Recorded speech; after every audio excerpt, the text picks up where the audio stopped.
And I can't find a seconder usually when I propose this, but I don't care.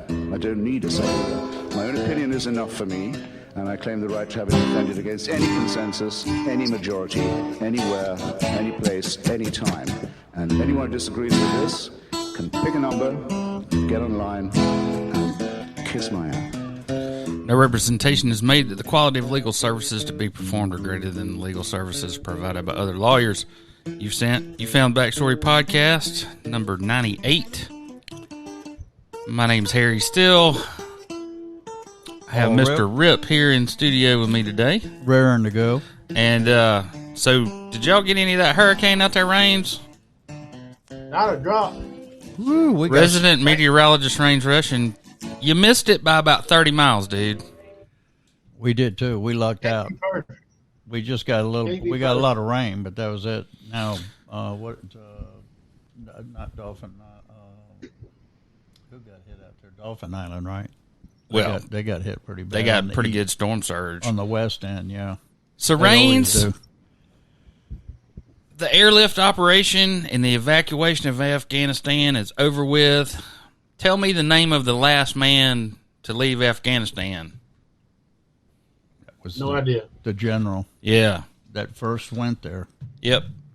What was the name? Shit, if I know. I know. Rains is the trivia guy. So all this is over. Billions in weapons left behind. Uniforms. The war is over. This is not over. Biden's job approval drops to 44% amid criticism on Afghanistan, and there you see the names of all the service members that died at the hands of that suicide bomber at the gate last week. Which we salute. Terrible loss of life. And the last U.S. military planes have left Afghanistan, marking the end of the United States' longest war. 20 years. So, Rains, who all got left behind? It's easy to start the war. It's who hard all to get out. Who all got left behind? Yeah. I would say about a dedicated half of the people who helped Americans or worked for the in-position Afghani government, all people that wanted to leave, I'd say about half of them got left behind. But they are, and I'll say this in this podcast and I'll defend it. There are American soldiers left. There are State Department employees left. There are people that work for the intelligence community still there. I believe and that. They'll stay there. Well, shit, yeah. And it's, I figure we got a big base under the desert somewhere still there. Yeah, we're out publicly. We're done with this war finally, and it's I could sit and talk about it for hours and hours and hours, but you know what? I don't have to. If you want to go look at things professionals have said when we finish wars, I would remind you that all you got to do is look at history. And if you want to see what people say about withdrawing from Afghanistan, there's about 8 or 9 really good histories of it. One written in Russian, a couple of them written in English, one in French, one in Persian. So you want to hear about what it's like pulling out of Afghanistan after wasting a bunch of time and costing countless lives? Just read a history book. 2,600. Wouldn't you like to have drone footage when the Kasserine Pass, or what's that place called, Rains? The Panshaw Valley. When that damn fight kicks off, that's going to be a good one.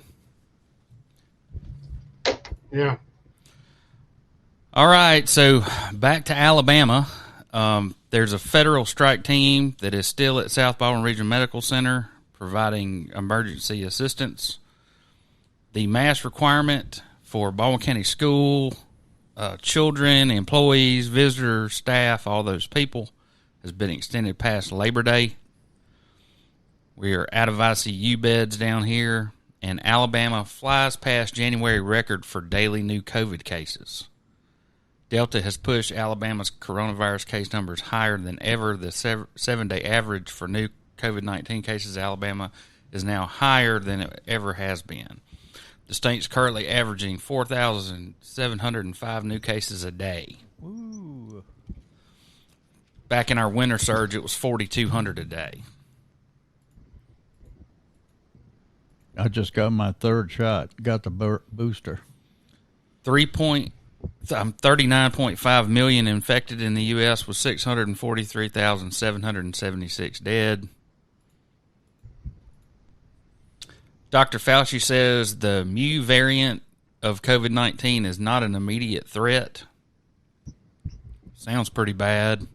Everything I've read about it. Well, it sounds bad, but the death statistics show that, what he's saying is true. Well, about 30 minutes before I get it, they'll come out with a new one of these for the Mu variant, and it'll be somewhere up here around Ebola for the death rate, I imagine. So this is the Johns Hopkins map, and it's basically, the way I look at it, it's a population map because, we're no longer looking at, okay, what's the percentage of infected? This is a total overall count of cases. Right.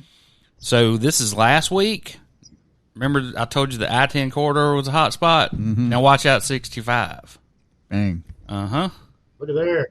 Right up. See, it followed me right up to North Alabama last week. And then those are our total cases here in Baldwin County. We've had 388 deaths so far. On up the road to Athens, Alabama, got some news. Remember the Alabama's longest-serving sheriff went to prison? Right. Well, not just yet, because guess what happened? God, I just can't wait. What? He's asked for a new trial because the judge screwed up so royally on guess how many different things? How many? 3. The 3 that I pointed out during the first 3 days of trial. Right. Uh-huh. Well, here you go again. But the good news is he was convicted, so upon conviction you lose your place. Right. And so guess who they found? I call him one of ours, the investigator over at the DA's office. Who is that? Joshua McLaughlin. Okay, so scooting over a little bit to Huntsville. So the city of Huntsville spent $2 million on body cameras, right? Right. Except you can't see them. What do you mean you can't? Well, see you them? remember the shit where the guy gets decapitated, Yeah, right. the police officer that's convicted of murder. They just now released the body cam footage, and they still excluded that part. Yeah, we're going to get into a little bit of that in a minute. Unpublic, just like down here in Baldwin County, if the sheriff doesn't want you to see something. So, along those same lines, Raines, are you familiar? Did you know that the Center for Missing and Exploited Children has a web crawler that goes through everybody's Gmail and Yahoo accounts looking for exploited underage children's photographs? Did you know that was a thing? I mean, right now and has been for years. I'm not particularly familiar with that. No, I am familiar with different software that law enforcement uses that does that. But it doesn't actually go into your email. Oh, it does.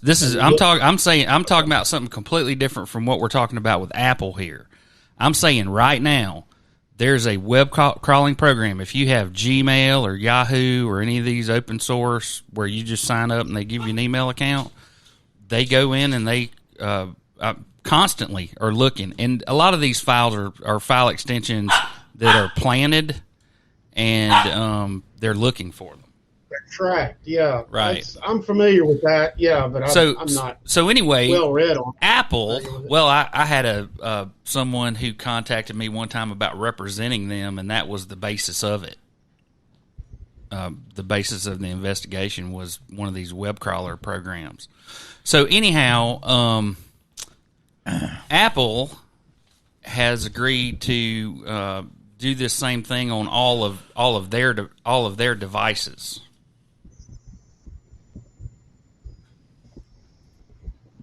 Well, right, but initially, and then of course a lot of privacy concerns were voiced, and they decided to back off of that for some time. Unknown when that's going to happen. So the Blackhawks. Let's just go ahead. So I was going to say the Blackhawks organization had to settle a lawsuit this week because they were using facial recognition technology on their fans. Believe it or not. Do you think that's new? Oh, no. Walmart does it to you every time you walk in there. I was going to say that the United Kingdom has been using facial recognition software since facial recognition software was invented, and requires all stadium holders, all stadium owners in the United Kingdom to use this software because they have such a problem with soccer hooliganism. And what they do is they put together databases of known soccer firms. And those of you who aren't familiar with football and don't know what a firm is a group of hooligans basically that follows around all their local teams and starts fights with other firms from other teams. It got so bad, I remember during the Euro Cup of 1996, the Euro Cup, it was so bad that England was going and collecting passports from people they'd identified as known violent soccer hooligans and not allowing them to travel into Europe to follow their teams. And they said, we're going to crack down on that. And now they've made it mandatory that everybody from Old Trafford all the way down to West Ham has got to, if you're a stadium owner, you've got to have this facial recognition software in place, because if you don't, we're going to charge you under our civil laws with basically inciting. Yeah. If you allow these people into your place. So the fact that they're using it in the sports world is nothing new. And you're going to see more.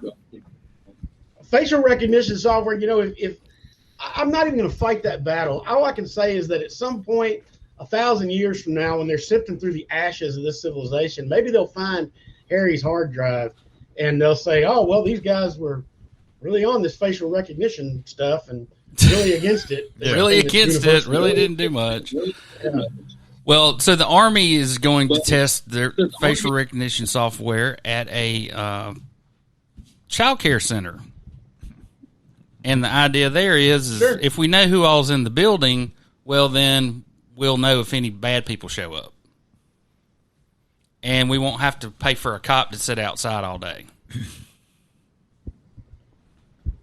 Well, I'm just going to encapsulate my feelings on surveillance. I know it's a big deal to you, Harry, but I'm going to tell you something. This is there was a guy in my neighborhood when I was growing up that was kind of I don't know if I'd really call him a peeping Tom. He was more of a looky-loo. You know what a looky-loo is? No. Person who rides around and just looks into people's houses, and like you see a garage open and you just kind of look, see what's going on in there. Yeah. See somebody's front door open, you kind of look, see who all's in there. More of a looky-loo. Mm-hmm. Every now and then he'd creep into peeping Tom territory. He'd show up and look from somebody's window or something like that. And one day he got caught looking in somebody's window when their wife was home by themselves, and he got his ass handed to him. You know what the last thing anybody was thinking about? What? Suing the window company. Yeah, really? Yeah. So that's kind of how I feel about all these surveillance apps and everything else. Right. So the one organization that can help is the Federal Trade Commission, and they have ordered a particular company to stop selling their spy phone tool. Okay? Yeah. It basically turns your phone into it just records you all the time. Puerto Rico and it forwards all your text and emails and everything else. So then, but what's the Federal Trade Commission, what are they focused on? A couple of guys getting together and buying gas stations, trying to inflate the price of gasoline, which, it's like Raines and I were talking about earlier, they don't make a damn nickel off the gas they sell. And most importantly, the Federal Trade Commission is investigating why all of the McFlurries at McDonald's machines are always broken. I want to know. I need to know. I can tell you. Solar flares. McDonald's in my neighborhood. I'm gonna tell you, there's one McDonald's in my neighborhood, and their ice cream machine is never broken, ever. It operates full time. You can get a McFlurry or shake there anytime, day or night. You can get one first thing in the morning if you want, because the owner of that particular franchise makes sure that their ice cream machine is always working. Here's the thing with ice cream machines and any other frozen drink commercial machine out there: it has 3 cycles. make, defrost, and clean. All right. If you put the machine into defrost mode, which basically thaws out all the product that's in it, turns it back into liquid so you can dump it, then switch it to clean mode to do clean. All right. It takes a long time for it to get back up to frozen, usually a couple of hours. Well, if you're a McDonald's kid and your manager tells you, look, we need to clean the ice cream machine tonight, and you switch it into defrost mode and then switch it into clean mode and don't switch it back on, you're not going to have ice cream the whole next day. That's just how it works. Why don't you call the Federal Trade Commission? Explain all this shit to them so they can get back on my surveillance stuff. After reading that, I honestly feel like I should be on the Federal Trade Commission. Because apparently they're investigating everything, and there's a lot of federal trade stuff I'd like to investigate. If I could just get them to hammer down on this ice cream, McFlurry Gate. If I can just get a nail down on that and move past it, I can really get in. I'd really like to. Everybody out there worried about taking the vaccine, go and get you one of Ronald McSherry's margaritas. I bet you that machine's been cleaned once or twice in the last 10 years. Oh, God. You're worried about what's in the vaccine, but you don't worry about what's in the Scotch bottle at the Christmas club. Well, anyway, moving on. We had some weather this week. Extremely dangerous category 4 hurricane. Wiped out Houma. Yeah, Hurricane Ida. And there are some remnants.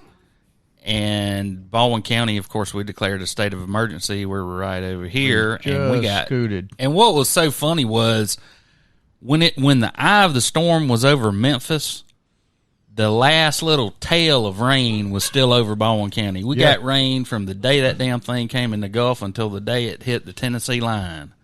It's crazy.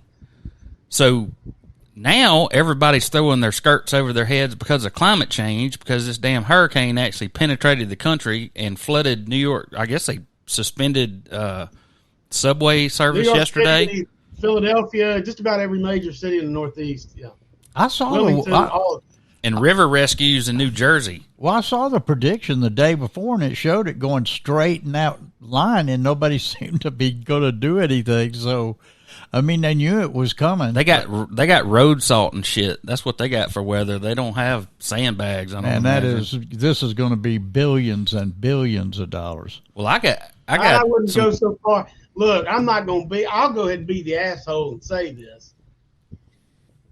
The two parishes that got just royally wiped out are Terrebonne Parish and Plaquemines Parish. All right, down there south of 90. Right. And you take all the property. There wasn't $2 billion worth of assets. There ain't $1 billion worth of shit down there before. So I don't know how we getting this billions of dollars in property. Well, Homa's a nice little town. You get outside of it, down to Cocodrie and stuff, ain't nothing. About 1,600 people, I think. One thing I told my wife, I said, if it's any consolation to you, I'll put the statistic up and I'll stand by it. 70% of homes in those two parishes are second homes.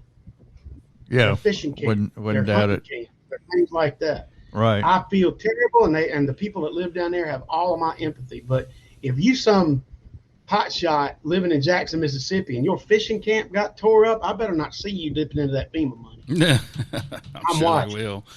So, did you know that the Bankhead Tunnel got closed? Yeah. And so, got some bad news, guys. An ALDOT worker was killed in Chilton County on 65 working for us.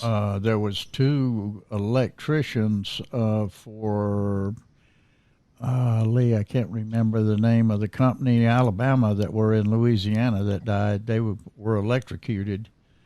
Wow. Dangerous work, man. Yeah. It really is. All right, Paul, you're on, man. Tell us about the Lagniappe. Lagniappe. Anybody wants to stay up with politics, what's going on in Mobile, Baldwin County, Lagniappe's what to do it. Get anything from news on down to sports and opinions. Also, Lagniappe has got a podcast. We'd like for you to listen to ours, but if you want to listen to Lagniappe's, they have one as well. several different articles in Lagniappe, the state of flux, and this is the Mobile Police Department continues to deal with turnovers of officers. It's the idea that officers will be accused of misconduct and tried as a matter of public opinion, regardless of what the facts show. Batiste said he's the chief over there. I think a good reply to that is, I thought that's why we were getting cameras. Hey, Raines, you think when I was the county administrator, if I'd done something wrong, that they would have prosecuted me publicly? Bet they would have. Yeah. So why does law enforcement get a pass when they do something wrong, or they're worried about being found out because of body cameras? Well, that's it. That's weak as shit. Well, the other thing too is, if we're paying for the body cameras, I don't want to hear that you're not going to show us what the hell the camera says. Tommy what are we paying Tommy for and Huey cams is what I call them. And also in Lagniappe. Let me just throw this out there. Yeah, go ahead. Once again, we come to a grand contradiction in philosophy. If you're anti-surveillance, you can't be pro-body cam. Oh, boy. Just like if you're pro-gun, you can't be, you can't get out there and say that we should take guns away from anybody. Anyway. When you have a public policy and the public paid for the cameras, the public should have access to what's on those cameras. Oh, absolutely. I'm not saying I'm in favor of the cameras being there in the first damn place, but when you have a public policy and the public paid for the cameras, and one more time, I don't have a problem with searching people's email accounts or doing any of this kind of stuff if that's all we were doing. It's the people who have access to that information, these law enforcement types, who will use it for their own purposes. Well, as I so very, very, very commonly get to say, you and me and Wandalin agree. All right. Also in Lagniappe, Rob Holbert, damn the torpedoes, treat DI race like a job interview. This is District Race 1 in Mobile. Last week, voters voted 1,314 votes in District 1. That's 28%. Circle the little bubble on the ballots for the disgraced spanking judge. This is Herman Thomas, his infamous spanking guy, and then which is a pretty good article, and then it's chased up by another article by Gabe Times. Allegations of sexual misconduct continue to haunt Herman Thomas. Skeletons in the closet. That's where public opinion comes in, people. And around here, that's all you can really count on. Actually, that's the canons of judicial ethics. You can't go down and spank someone in their cell and then go back up to your office and sign an order for their release. Really, I can't even believe that we're discussing this. But anyway, logging off by Gabe Times judge imposes social media restrictions in the alleged... yeah, that's the case I've been keeping y'all up on. The soccer player from the date rape case. Spring Hill. Where everybody got on Facebook and told their side of the story like a bunch of geniuses. Right, and now the alleged victim has moved out of the state and has been warned about social media exposure. So I don't know that we're probably going to read about that case in a couple of years, whatever happens, Another article on Bay Briefs, very frustrating, and this is very frustrating. Local state health officials beg residents to help prevent COVID-19 spread. This is by Dale Leash. It's the first time we've deployed them in the pandemic, Harris said. We're really in a crisis situation. We need people to understand that you yourself, if you're hearing these words, are the ones who can make a difference. You need to do what it takes not to continue this situation. I don't know how much longer we're going to be able to do this. And this is, the doctors, nurses, and everybody that's handling this.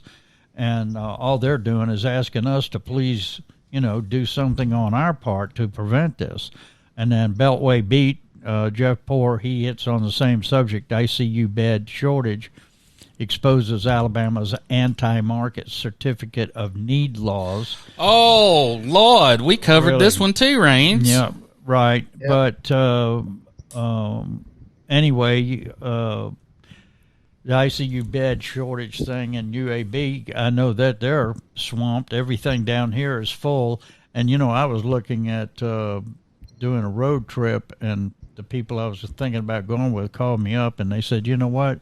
We were looking at all the states and which way we could go to avoid the most infection rates and stuff. And they said the worst state was Alabama. So they said, we got to get out of the state of Alabama first before we can even plan our trip. That's a sad commentary, I tell you, people. Also in Lagniappe, Rob Holbert, and I know some of this to some people is like watching paint dry, but the University of Alabama and the retirement systems of Alabama, Rob has been doing quite a few articles on it. RSA admits the University of Alabama made contributions for former employees. And this is in the series, so you can pick it up under series in Lagniappe. But it just goes to show you the inner workings of the college and how much money they're moving around. And some of these people do not have tenure, and they're getting very handsome pay after just 2 or 3 years, and evidently been getting retirement status at the same time. So that's the end of the kind of a Lagniappe preview. And like I said, you can also catch your podcast. The next thing would be the Ripp Report. And on the Ripp Report, we have 2 letters, one from the Ethics Commission, one from the Office of General Counsel for the Bar Association. And each one addresses our concerns about Mr. Tom Albritton, the Executive Director of the Ethics Commission.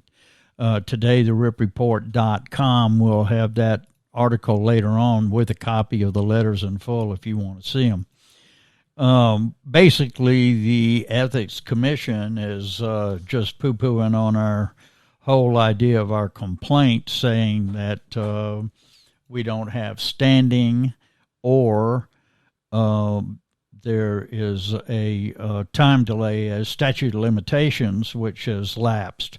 However, the one thing that's very telling about this letter, which I call form basically, is that the last sentence says we are closing our file in this matter. The Ethics Commission rarely does that. I've never seen them do that before. Usually the letter states that if you have any additional information we want to rebut what is going on, we will be receptive to that information. They are not receptive to that information. Now, if you take the strictest interpretation of the law and the ethics, they have a point. Mr. Albritton was involved in doing this long before he became the executive director, but that begs the question, did he have to disclose what he was doing with this trust as additional, because that would be income, I would think. Did he have to disclose this before he was appointed as director? And also there's some serious questions to be asked of the bank. And Mr. Albritton's excuse that he did not personally vote, that it was his business partner trustee, the other trustee, and Regions Bank, the other trustee. And we're supposed to swallow the fact that these two the other two trustees decided they were going to give Mr. Albritton's kids scholarships. And also, this is also to the University of Texas, I think, in Texas. And that makes you wonder, like, this scholarship was, I'm sure, meant for kids going to school in Alabama, not in Texas. So, there's another point. But anyway, Ethics is doing basically the same song and dance that they always do. I believe that in the long run, Ethics is the one that's going to have egg on their face. Then we got a letter, another General Counsel letter, and this one is... That's from the Alabama State Bar Office of General Counsel. Correct. And this is Mr. Albritton's response to our complaints and everything. And when you say our, you mean the Ripp report. I mean the Ripp report, right? I had nothing to do with that bar complaint. No, not the bar complaint. You had nothing to do with the Ethics Commission complaint. Both of those I did on my own, so don't bill me, okay? Anyway, the Office of General Counsel for the bar has received the letter from Mr. Albritton, which we will be replying to. And basically, Mr. Albritton's just trying to poo-poo the whole thing the same way as that he had every right to take part in these scholarships because his kids' ACT test qualified them, et cetera, et cetera. I think it's a very lame excuse, and I believe that this should perpetuate itself.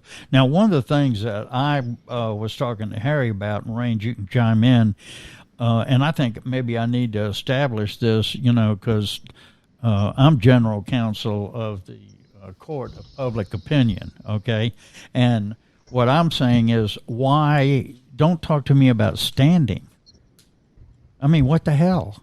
I'm a consumer group, for Christ's sakes. Is that not standing? So, I mean, that I would like to question. And also, one of the things the Ethics Commission told me was the fact that Mr. Albritton was an attorney had nothing to do with the Ethics Commission or any of my allegations, which I think is, again, poo-pooing on the whole thing. He's an attorney. He has a responsibility as an attorney. And as a trustee, he has a responsibility as a trustee not to self-serve himself with that trustee. He is now at about as I understand it, 2019, he got another $15,000, which brings him to about $120,000 he has been able to put for his kid's scholarship. How many of you people out there would like to have a little account on the side that give you $120,000 to put your kids to school? This is ridiculous. Mr. Albritton should resign, step down, and until he does, the Ethics Commission is not going to get any respect whatsoever. Try to catch the Ripp report. It'll be out late this afternoon, unless for some reason I get picked up. Never know. All right. But stay tuned to this saga, because you're going to see this is going to be a story that's not going to go away. We're very disappointed that other news media in the state has not picked it up yet, but quite typical, and that's why Alabama's number one in political corruption. This is a classic example. Because of the Ethics Commission, not in spite of it. Oh, correct. And they aid and abet it. They aid and abet political corruption, the Ethics Commission. All right. I said that. Here we go, Raines. The U.S. Supreme Court leaves Texas abortion ban in place in 5-4 vote. A deeply divided Supreme Court is allowing a Texas law that bans most abortions to remain in force for now, stripping most women of the right to an abortion in the nation's second largest state. Yep.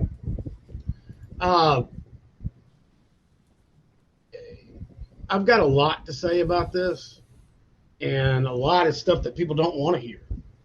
But I'm going to tell you right now, everybody that's pushing this whole Handmaid's Tale narrative and that Texas is becoming the new, there are a lot of women in this state that help make this happen.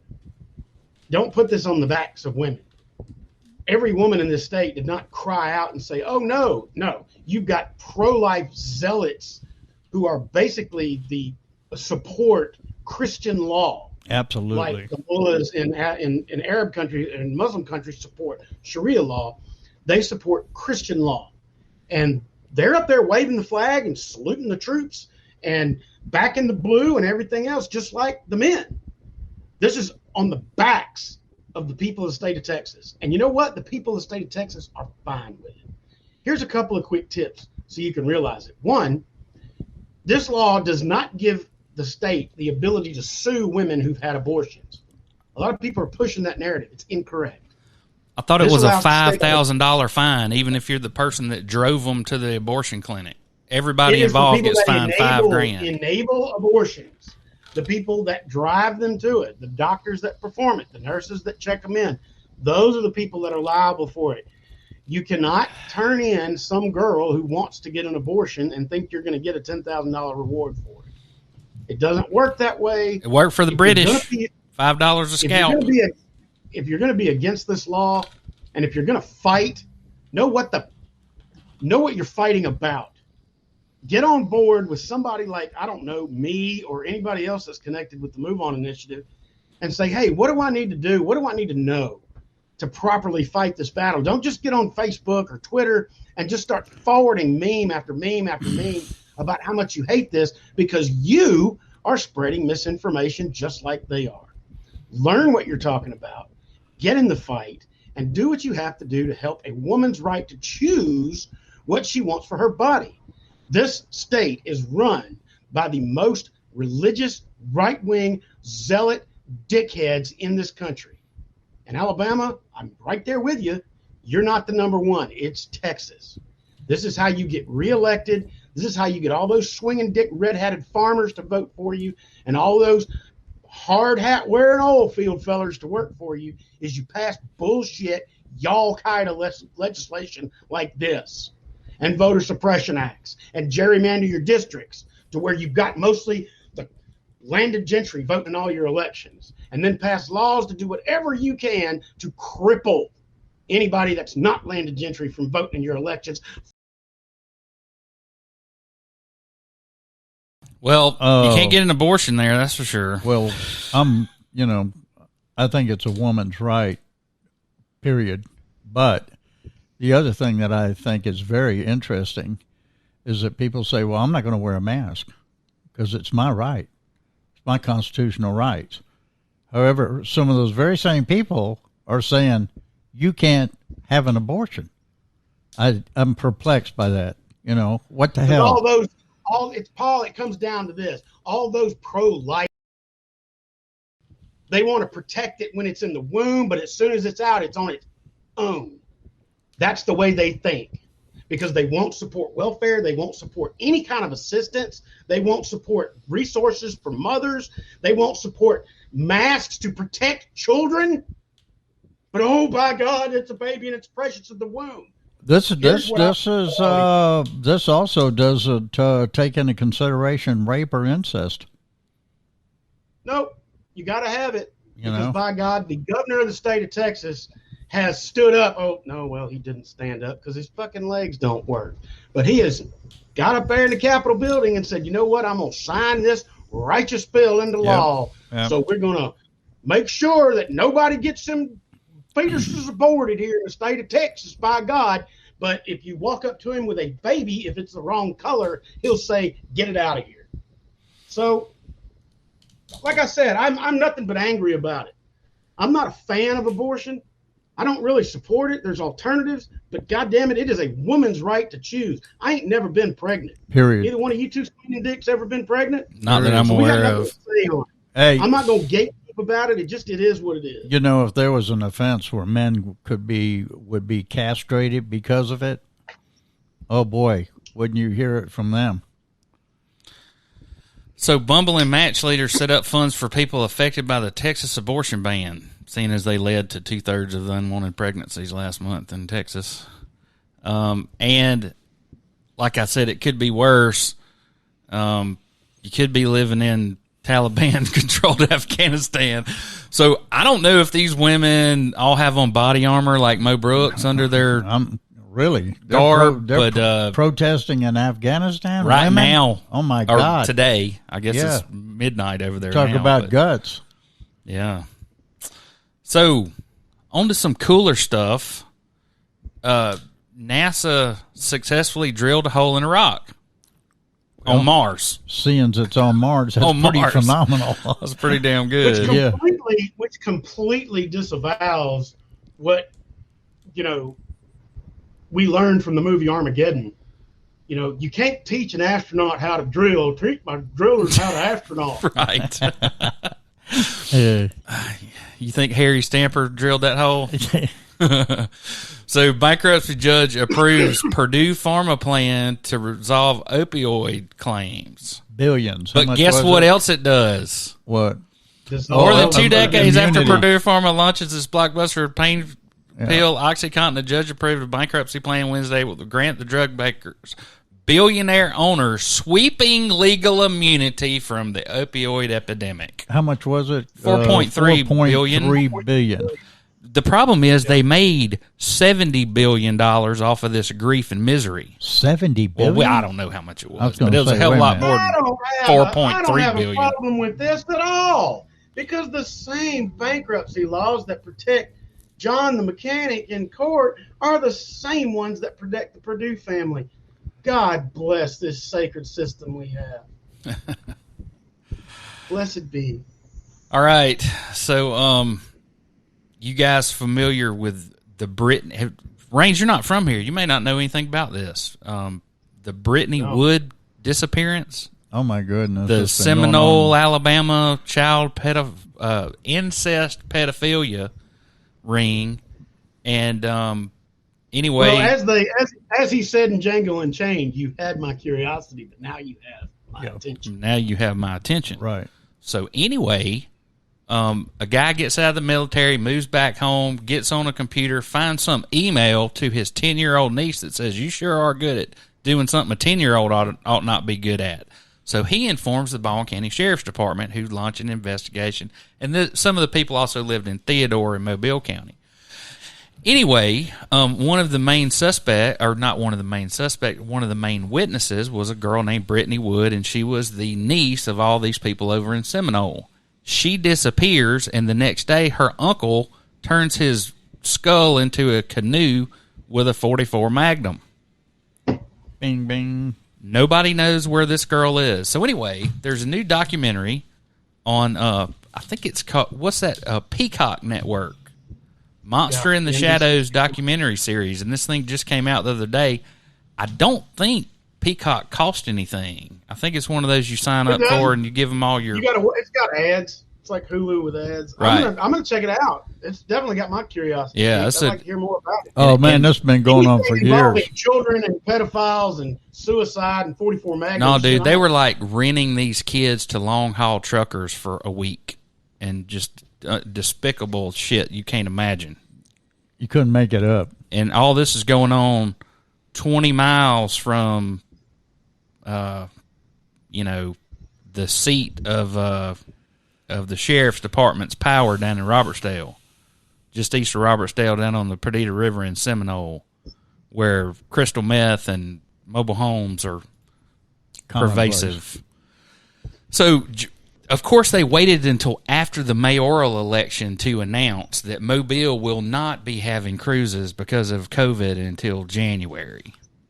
Oh, that's to be expected. Yeah. Masterwork. Uh-huh. So this is one that I missed, and it was brought to my attention the other day.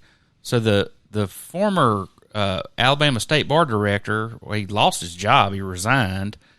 He was fined $100,000 by the State Ethics Commission, but it was never prosecuted because they were minor infractions. Now, is this the same ethics commission that Mr. Tom Albritton is the executive director that's been kind of self-serving himself with the trust? Exactly. I'll be damned. So they're gonna sue. I mean, they're gonna fine a Birmingham attorney, but the ethics director, it's okay for him, huh?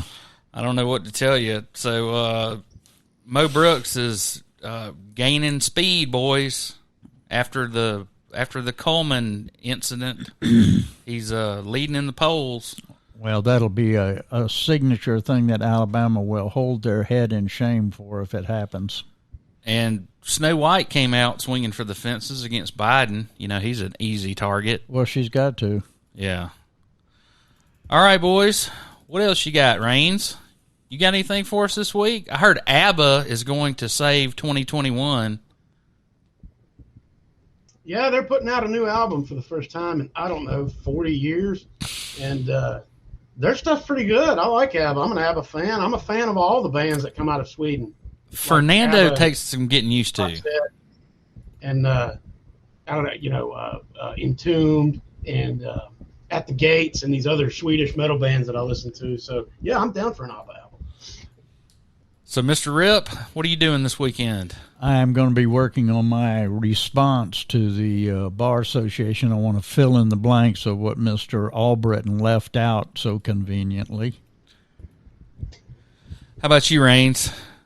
You going to the county fair or going to a damn abortion march? What are you doing? I'm going to the beach, too. I'm not going anywhere this weekend. I'm staying in, and I'm trying to keep from getting COVID, and I'm just reminding everyone that any political party who supports laws against women and laws against masks and laws against health care and laws against doing all these things is not a party of small government. Stop confusing it as such. I'll be doing PSAs all weekend online. Should you? Well, it's like Mr. Ripp said, and like I was telling y'all, it has rained here consistently for a week, and we all have the get outsides. And that's exactly what I'm going to do this weekend. I'm going to get outside, I'm gonna get go one kayak day. and do something. I'm going to get one day on that pontoon boat for sure. All right, guys. Well, y'all have a good one. Everybody one more be time. safe. Thank you for your time.